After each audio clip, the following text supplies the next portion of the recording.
আসসালামু আলাইকুম রহমতুল্লাহি বরকাতু। এ পর্যায়ে আমরা শিখব মদ।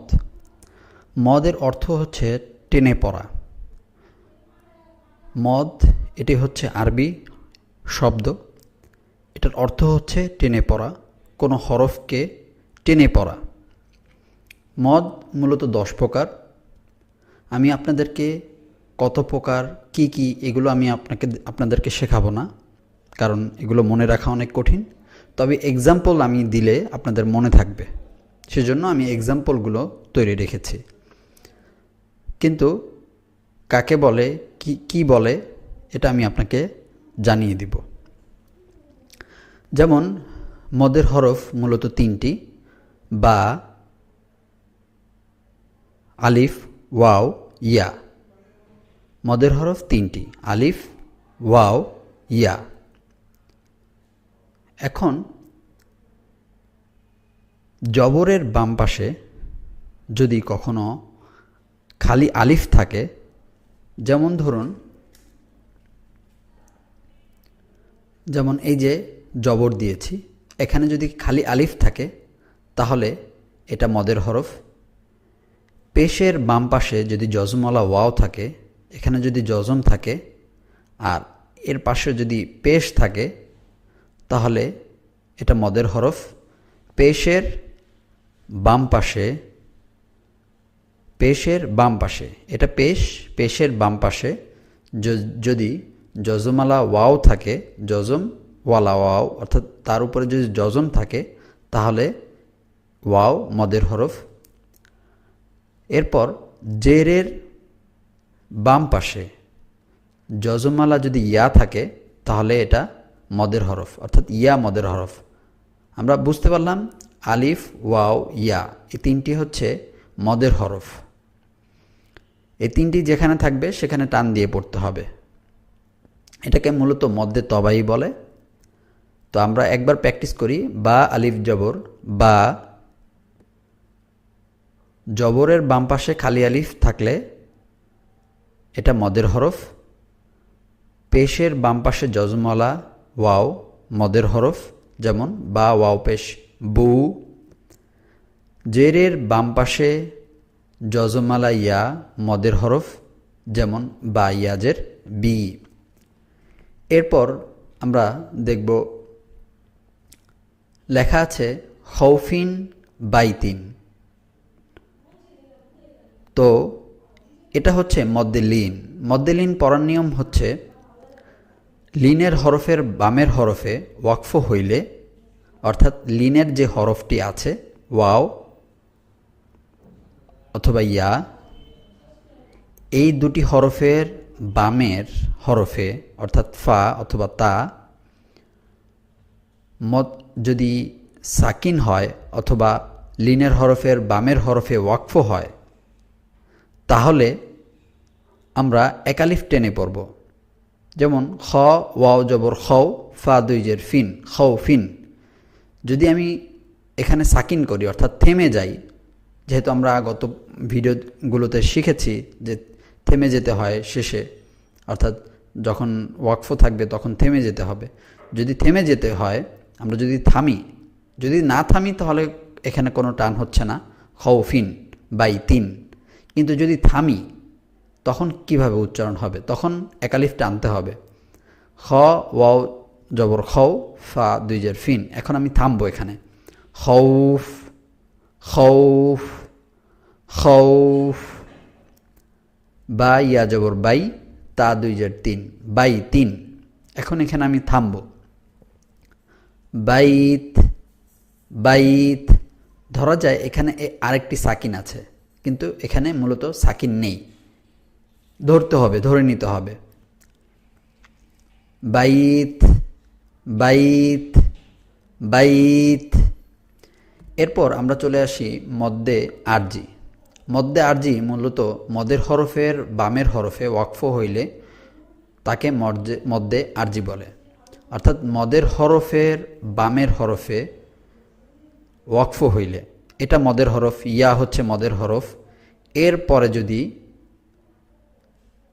অক্ফ থাকে, অর্থাৎ এখানে যদি আপনি থামেন, আলহামদুলিল্লাহি রব্বিল আলামিন, আপনি যদি এখানে থামেন তখন আপনার এই হরফটিকে অর্থাৎ ডান দিকের হরকতকে 3 আলিফ করে পড়তে হবে। এই হরকতটাকে যখন পড়বেন তখন 3 আলিফ করে পড়বেন। ইয়া থাকবে মাঝখানে, নুন থাকবে পাশে। যখন এটাকে সাকিন করবেন অর্থাৎ থেমে যাবেন এখানে, তখন এখানে 1 আলিফ আর এখানে মিলানোর কারণে আপনি আরও 2 আলিফ বাড়িয়ে দিবেন। যেমন আল আলামিন, আল আলামিন, 3 আলিফ। এরপরে হচ্ছে এই যে চিহ্নটি দেখতে পাচ্ছেন, এটা হচ্ছে 3 আলিফ এর একটি চিহ্ন। এখানে কোনো চিহ্ন নেই, এখানে একটি যুক্তি, কিন্তু এখানে কোনো চিহ্ন নেই। এখানে যুক্তি ছাড়া এটাকে আমরা বলবো 3 আলিফ। 3 আলিফ চেনার চিহ্ন। এটা মূলত মদ্দে মুনফাসিল। মদ্দে মুনফাসিল হচ্ছে মদের হরফের উপরে চিহ্ন চিকন বামে হামজা, এটাকে বলে মদ্দে মুনফাসিল। দেখুন লাম আলিফ জবর লা, আগে আপনি বলতেন লাম আলিফ জবর লা, কিন্তু এই চিহ্ন থাকার কারণে আপনি বলবেন লাম আলিফ জবর লা,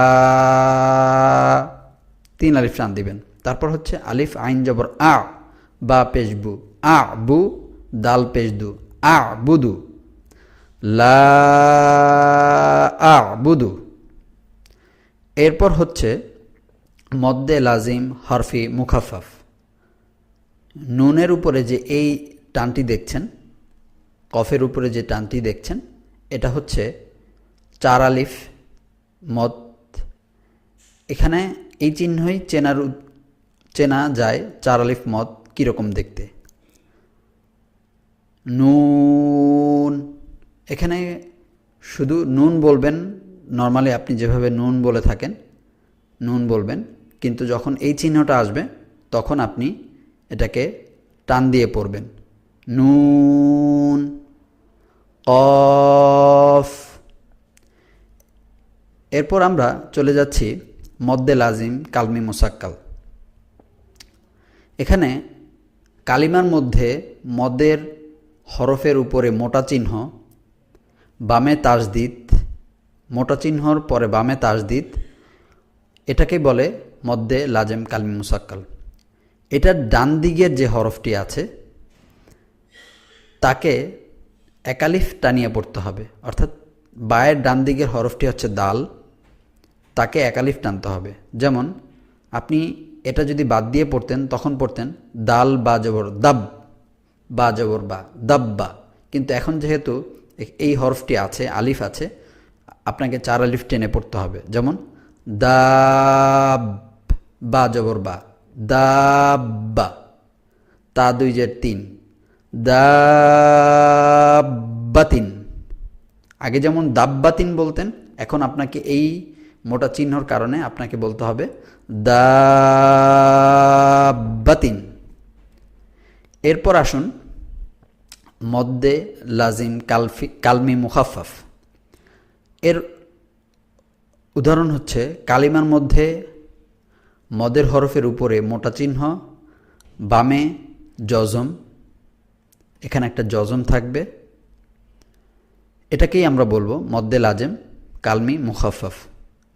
এটা ডান দিকের হরকতকে 4 আলিফ টানিয়ে পড়তে হয়।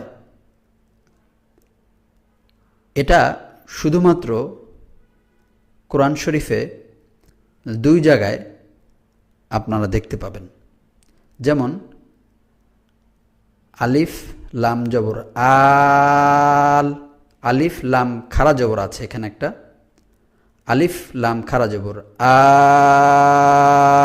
আল, হামজা খাড়া জবর আ, আল আ, নুন জবর না, আল আনা। এই ছিল মদের হরফ। আমরা 10 প্রকার দেখলাম। 10 প্রকারের মধ্যে যেগুলো ইম্পর্টেন্ট সেগুলো আপনাদেরকে দেখালাম। ইনশাআল্লাহ নেক্সট ভিডিওতে আমরা জজম ও কলকলার বিবরণ নিয়ে পড়ব। আসসালামু আলাইকুম ওয়া রাহমাতুল্লাহি ওয়া বারাকাতুহু।